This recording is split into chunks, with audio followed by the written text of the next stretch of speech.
If you've ever started something with enthusiasm only to abandon it weeks later, Jordan Peterson has the answer. After treating thousands of patients with completion problems, he identified the exact psychological mechanisms that prevent finishing, and developed a system to overcome them permanently. Dr. Jordan Peterson, clinical psychologist and professor emeritus at the University of Toronto, has spent over 3 decades studying human behavior, motivation, and the psychology of achievement. But perhaps his most disturbing discovery involves what he calls the completion crisis, the epidemic of people who start projects but never finish them. You see this everywhere. Gym memberships purchased in January and abandoned by March. Online courses bought with excitement but never completed. Books started but never finished. Diets that last 2 weeks, business ideas that never launch. Relationships that never deepen, dreams that remain forever dreams. Peterson discovered that this isn't just about laziness or lack of willpower. It's a systematic psychological pattern that affects how people think, plan, and execute.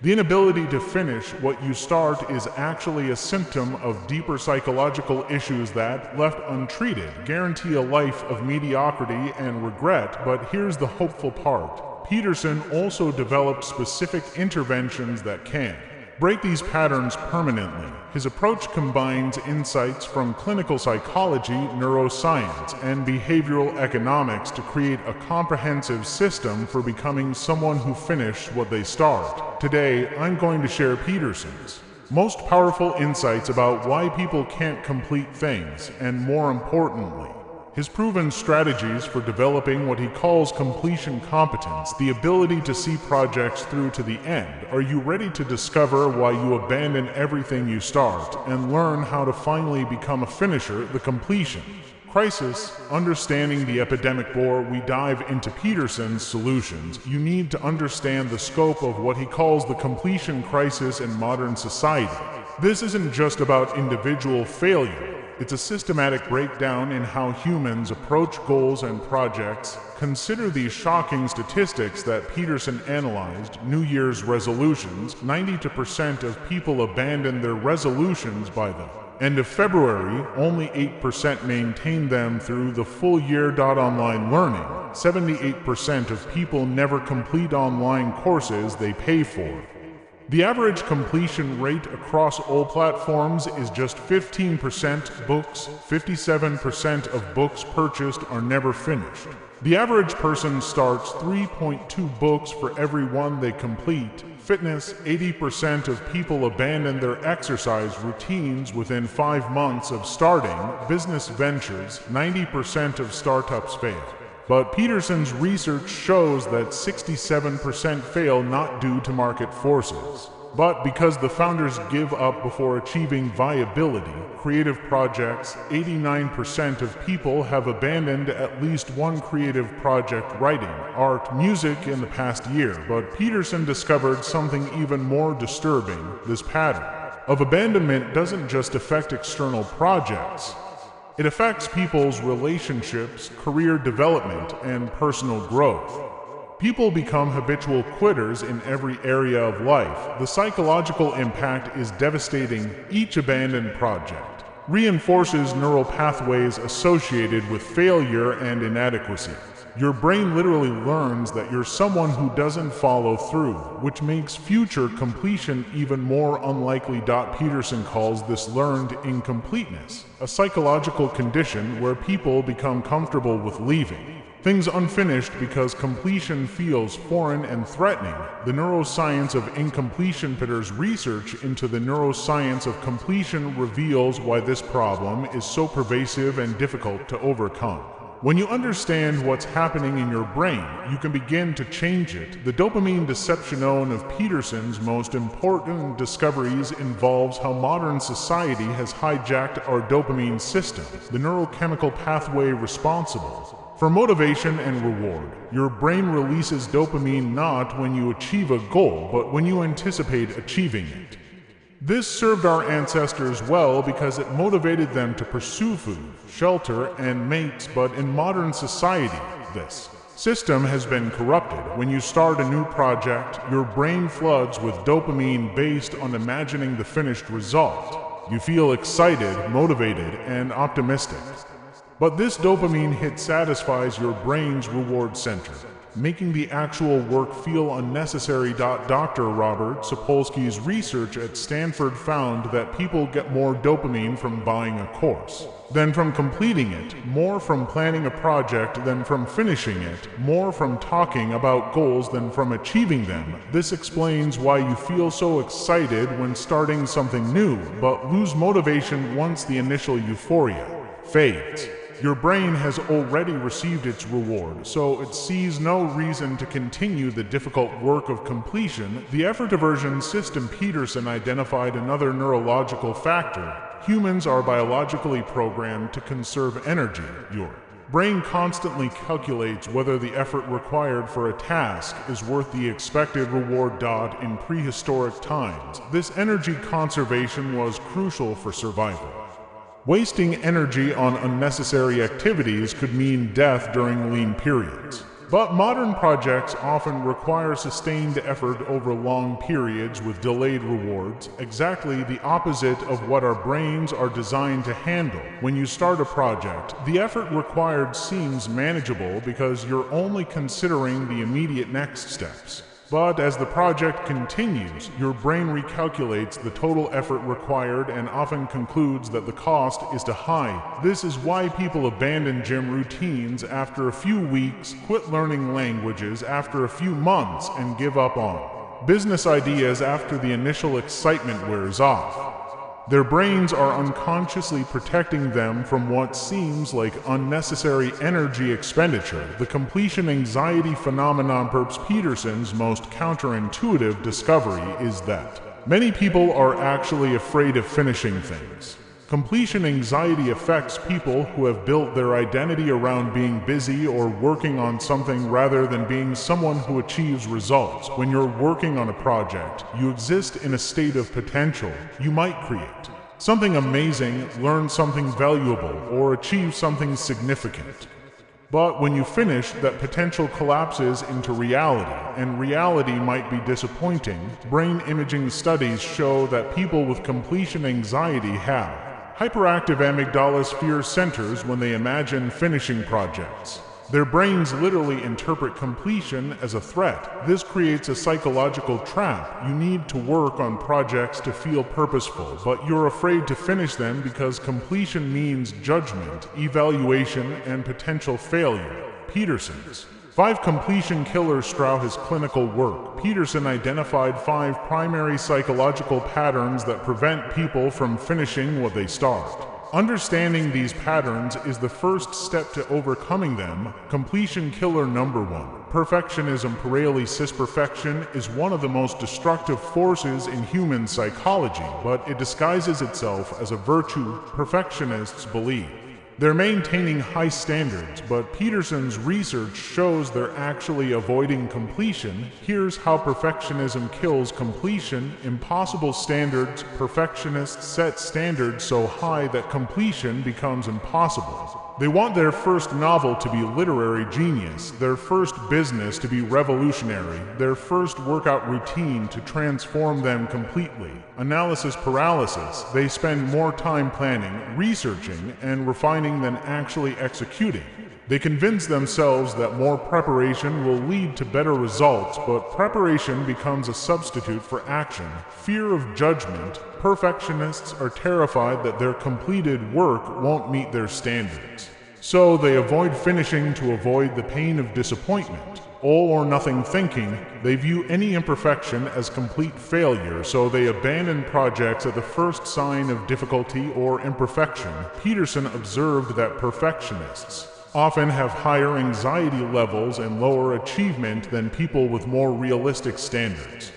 The fear of imperfection becomes a prison that prevents any real accomplishment. Completion killer number 2. The shiny object syndrome. Modern society bombards us with endless options and opportunities. Every day brings new projects, ideas, and possibilities that seem more exciting than what we're currently working on.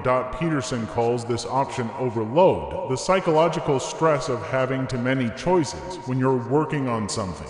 Difficult, your brain constantly scans for easier or more interesting alternatives. Novelty addiction, your brain is wired to find new things exciting. Starting something new triggers dopamine release, while continuing something familiar does not. Commitment phobia. Deep down, many people are afraid of commitment because it means saying no to other possibilities. They'd rather keep all options open than commit fully to one path. Comparison trap. Social media makes it easy to see others working on projects that seem more exciting, profitable, or prestigious than yours. This constant comparison makes your current project feel inadequate.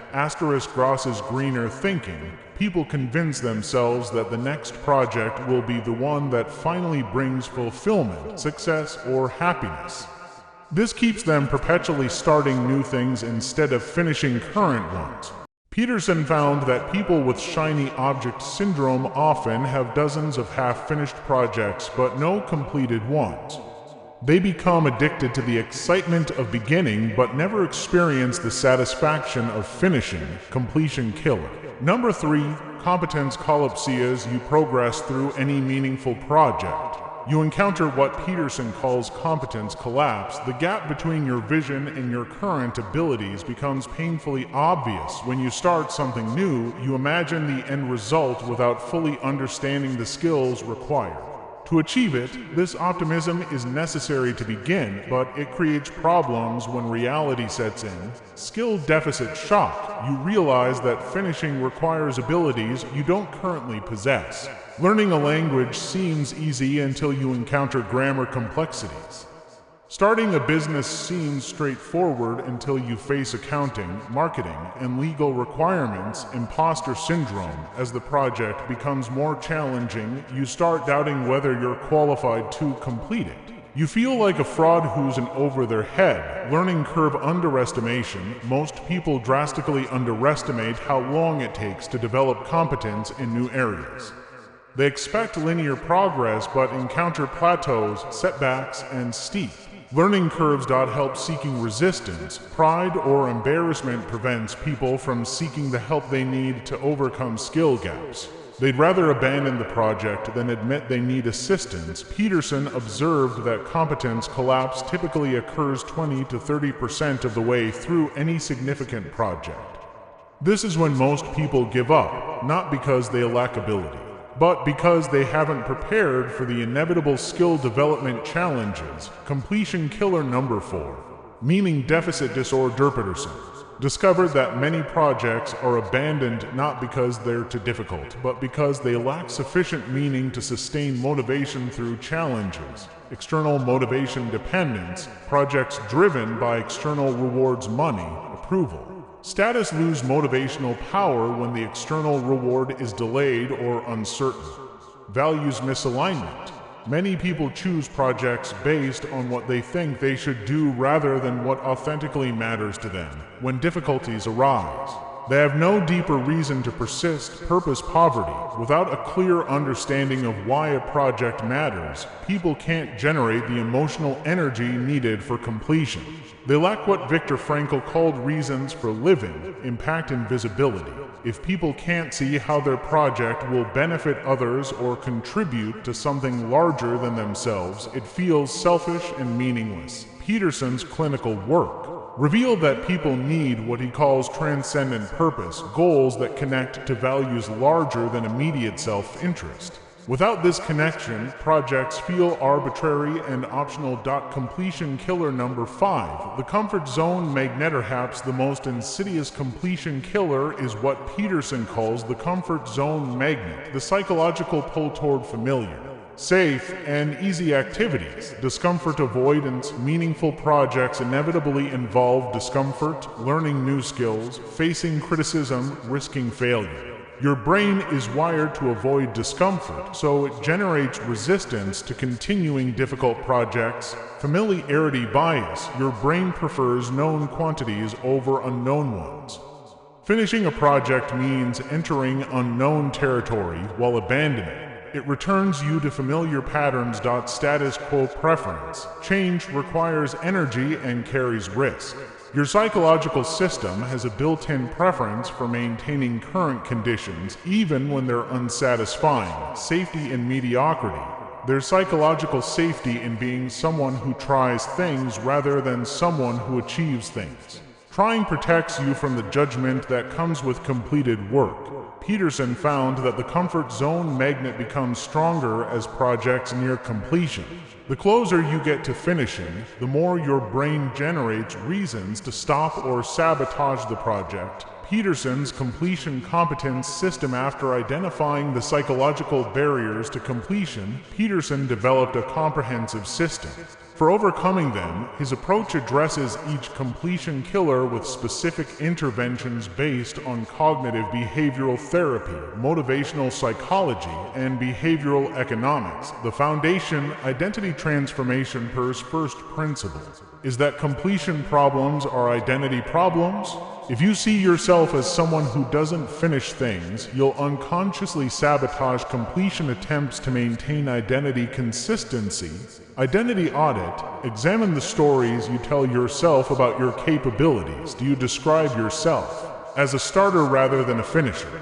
Do you make jokes about never completing things? These self-descriptions become self-fulfilling prophecies. Evidence collection. Start noticing every time you complete something, no matter how small. Finishing a book, completing a workout, organizing a closet. All evidence that you can finish things. Your brain needs proof that completion is part of your identity. Identity statements. Create specific statements about your completion abilities. I am someone who finished what I start. I see projects through to completion. I have the persistence to overcome obstacles. Repeat these statements daily, especially when facing completion challenges. Social identity. Tell supportive friends and family about your commitment to becoming a finisher. Social accountability creates external pressure that supports internal change.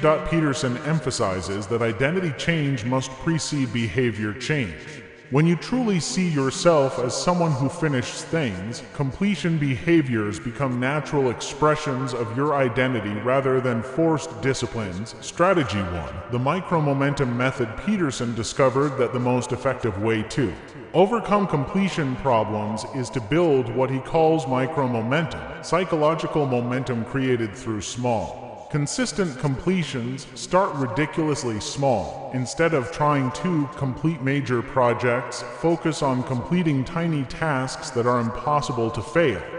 Read 1 page, write 1 paragraph, do 5 push-ups. The goal is to experience completion, not to accomplish something significant. Daily completion quota. Commit to completing at least 3 small tasks every day. This could be making your bed, sending an email, organizing a drawer. Each completion strengthens neural pathways associated with finishing. Completion celebration. Consciously acknowledge every completion, no matter how small. Say, I finished this out loud. Take a moment to feel satisfied. Your brain needs to associate completion with positive emotions. Chain building. Link small completions together throughout the day. Complete morning routine, then breakfast cleanup, then email responses. Each link in the chain builds momentum for the next. The neuroscience behind this approach is powerful. Every completion, regardless of size, releases dopamine and strengthens neural pathways associated with finishing. Over time, your brain becomes conditioned to expect and seek completion rather than abandonment. Strategy 2. The project architecture framework. Most people fail to complete projects because they don't structure them properly from the beginning. Peterson developed a framework for designing projects that are psychologically optimized for completion. The 1/3 rule. Divide any project into 3 phases, with the first phase being the most detailed and concrete. Plan the first third in specific detail, the second third in general terms, and the third third as broad outcomes.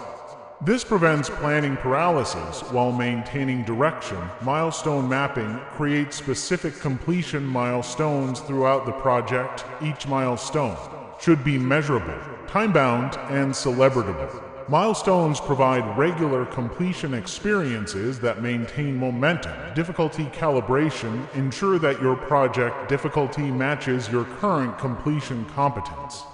If you've never finished a 50-page project, don't attempt a 500-page. 1. Build completion muscle gradually. Exit strategy planning. Before starting any project, define specific criteria for when you would appropriately abandon it. This paradoxically makes completion more likely because you're not trapped by sunk cost thinking. Resource pre-allocation. Identify all resources, time, money, skills, help needed for completion before starting. Most projects fail because people underestimate resource requirements. Peterson found that projects designed with proper architecture have completion rates 3 to 4 times higher than those started spontaneously. Strategy 3. The perfectionism antidepressants. Perfectionism is one of the primary completion killers. Peterson developed specific interventions for perfectionistic tendencies. Good enough standards define good enough criteria for each project phase. What's the minimum acceptable result that you would consider complete? This prevents endless refinement and revision. Iteration planning. Plan to complete multiple imperfect versions rather than one perfect version. Version 1.0 just needs to exist. Version 2.0 can be improved. Version 3.0 can approach excellence. Deadline enforcement. Set non-negotiable deadlines for completion and stick to them regardless of perfection level. Deadlines force decision-making and prevent endless tinkering. Imperfection practice. Deliberately complete some projects imperfectly. Submit the article with typos, launch the website with placeholder content, share the presentation with minor flaws. This desensitizes you to imperfection anxiety, progress over perfection, measure success by completion rather than quality. A finished imperfect project is infinitely more valuable than an unfinished perfect one. Research shows that people who embrace good enough standards complete 5 times more projects than perfectionists, and their overall quality often exceeds perfectionists because they have more practice and feedback. Strategy 4. The meaning amplification. Protocol to overcome meaning deficit disorder. Peterson developed techniques for connecting projects to deeper purposes and values. Values excavation. Identify your core values through reflection and assessment. What principles are you unwilling to compromise? What causes do you care about deeply? How does your project connect to these values? Impact visualization clearly. Envision how completing this project will benefit others. Who will be helped? What problems will be solved? How will the world be different? Impact beyond self-interest provides powerful completion motivation. Legacy connection. Consider how this project contributes to the legacy you want to leave. What do you want to be remembered for? How does this project serve that vision? Suffering justification. Ask yourself, what suffering am I willing to endure for this outcome? If you can't identify meaningful suffering you're willing to accept, the project may lack sufficient purpose. Service integration. Find ways to make your project serve others, even if it's primarily personal. Document your learning process too. Help others. Share your journey on social media. Mentor someone else attempting something similar. Peterson's research shows that projects connected to transcendent meaning have completion rates 8 times higher than those pursued for purely personal reasons. Strategy 5. The resistance navigation system. Since resistance to completion is inevitable, Peterson developed specific techniques for navigating psychological obstacles without abandoning projects. Resistance mapping. Identify predictable points where resistance will be strongest. This is usually around 25%, 50%, and 85% completion. Knowing when resistance will peak helps you prepare for it. Minimum viable progress. On high resistance days, commit to the smallest possible progress. 1 sentence, 1 email, 5 minutes of work. The goal is to maintain momentum, not to accomplish significant work. Accountability architecture. Create external accountability through deadlines, partners, public commitments, or progress reports. External pressure helps overcome internal resistance. Environmental design: structure your environment to make project work easier and distraction harder. Remove obstacles to progress and add obstacles to abandonment. Emotional regulation: develop specific techniques for managing the emotions that arise during difficult project phases: frustration, doubt, boredom, overwhelm. These emotions are temporary and manageable. Peterson emphasizes that resistance is not a sign that you should quit. It's a sign that you're approaching something meaningful that challenges your current capabilities. Advanced completion strategies: once you've mastered the basic completion competence system, Peterson recommends advanced strategies for tackling larger, more complex projects.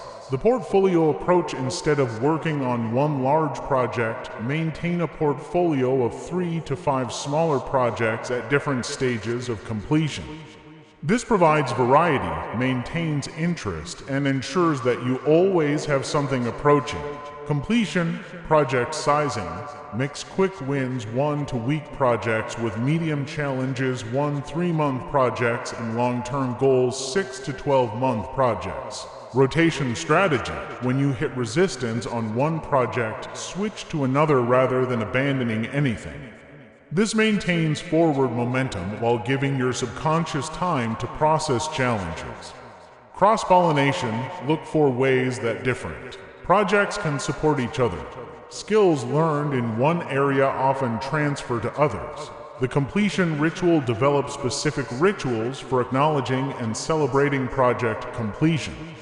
This conditions your brain to associate finishing with positive emotions and social recognition. Documentation: take photos, write reflection notes, or create completion certificates for finished projects. Celebration: have specific ways you celebrate completions: special meals, social sharing, small purchases, or meaningful experiences. Reflection: spend time analyzing what worked, what didn't, and what you learned. This improves future completion. Performance: sharing: tell others about your completed projects. Social recognition reinforces completion behavior. The mastery mindset: Peterson advocates shifting from outcome-focused thinking to mastery-focused thinking. Instead of completing projects to achieve specific results, complete them to develop your completion competence. Skill development: view each project as an opportunity to strengthen your finishing abilities rather than just achieve external goals. Process improvement: focus on improving your completion process with each project rather than just improving outcomes. Competence building: celebrate the internal changes, discipline, persistence, problem solving as much as external results. Case studies: transformation through completion. Let me share 3 detailed examples of how Peterson's completion competence system transforms lives. Case study 1. The serial entrepreneur David was a 32-year-old software developer with a graveyard of abandoned projects. He'd started 14 different businesses, 8 mobile apps, and 3 YouTube channels, but never finished any of them. He came to Peterson feeling like a failure despite having excellent technical skills. The problem: David suffered from shiny object syndrome combined with perfectionism. He would get excited about new ideas, start with enthusiasm, but abandon projects when they became difficult or when newer ideas seemed more appealing. The intervention: Peterson started David on the micro-momentum method. Instead of starting new businesses, David committed to completing tiny projects, organizing his computer files, finishing online tutorials, reading books cover to cover. Month 1. David focused exclusively on building completion habits with small tasks. He completed 47 micro-projects, from cleaning his apartment to finishing programming courses. Month 2. David applied the project architecture framework to choose one simple app idea and plan it properly. Instead of building the complex productivity app he originally envisioned, he committed to a basic calculator app. Month 3.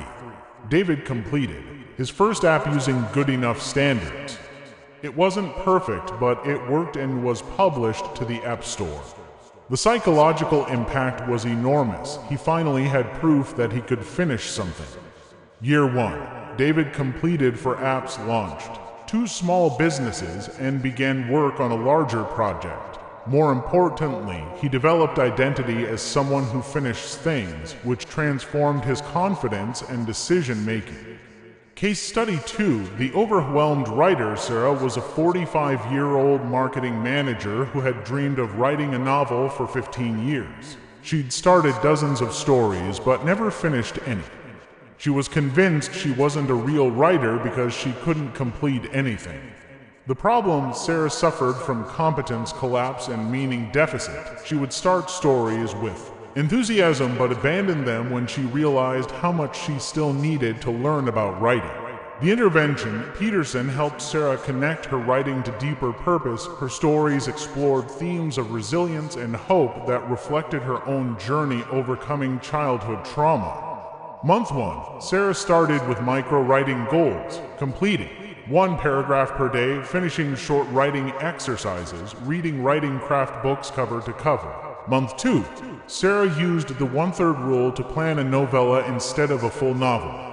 She plotted the first third in detail, outlined the second third generally, and identified only the ending for the final third. Month 3. Sarah implemented good enough standards. Her first draft just needed to exist, not be publishable. She completed her first novella at 25,000 words.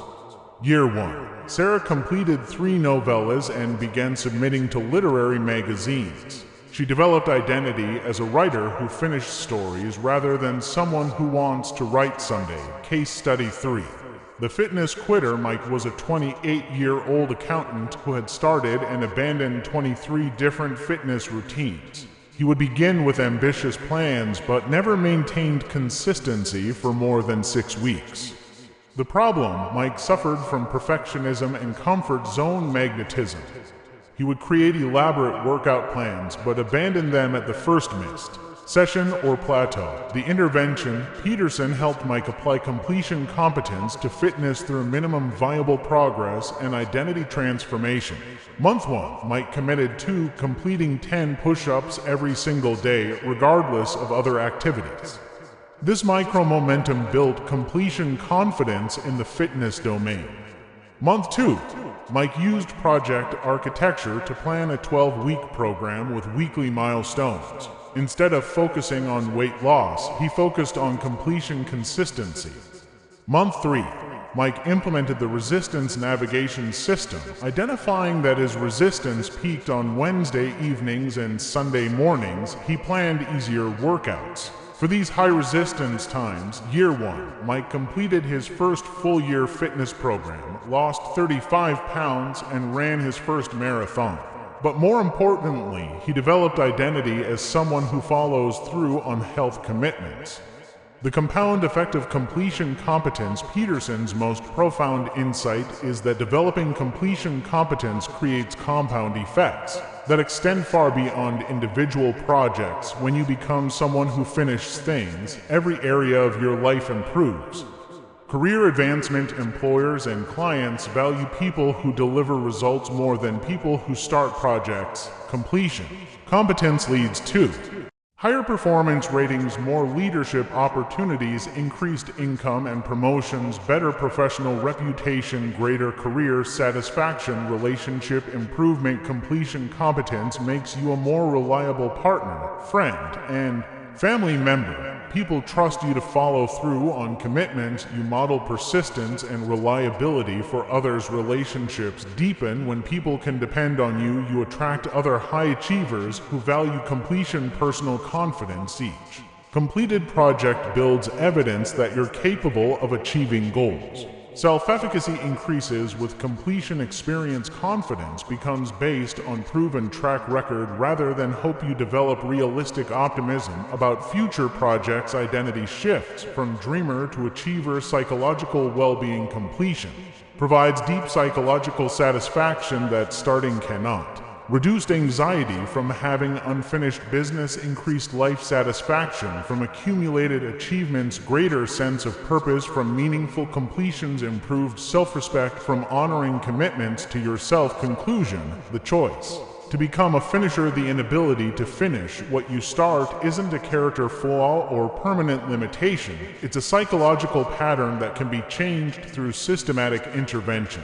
Peterson's completion competence system provides the roadmap. But understanding these principles isn't enough. Like everything meaningful in life, developing completion competence requires commitment, practice, and persistence through difficulties. Most people will read this information, feel inspired temporarily, and then return to their old patterns of starting and abandoning. They'll find reasons why Peterson's system won't work for them, why their situation is different, why they don't have time to implement these strategies. But you can choose differently. You can choose to become someone who finishes what they start. You can develop the psychological skills and identity of a completer rather than remaining a perpetual starter. The transformation begins with a single decision. What one small thing will you commit to finishing today? Not starting, finishing. Make it small enough that failure is nearly impossible, but meaningful enough that completion matters. Then complete it, document the completion, celebrate the completion. Use it as evidence that you are someone who finishes things. Peterson's research shows that people who develop completion competence don't just finish more projects, they choose better projects, work more efficiently, and experience greater life satisfaction. The question isn't whether you're capable of becoming a finisher. The question is whether you're willing to do the work required for transformation. Your future self, the person who has accomplished meaningful goals, completed important projects, and built a life of achievement, is waiting for you to make this choice. What will you choose to finish first?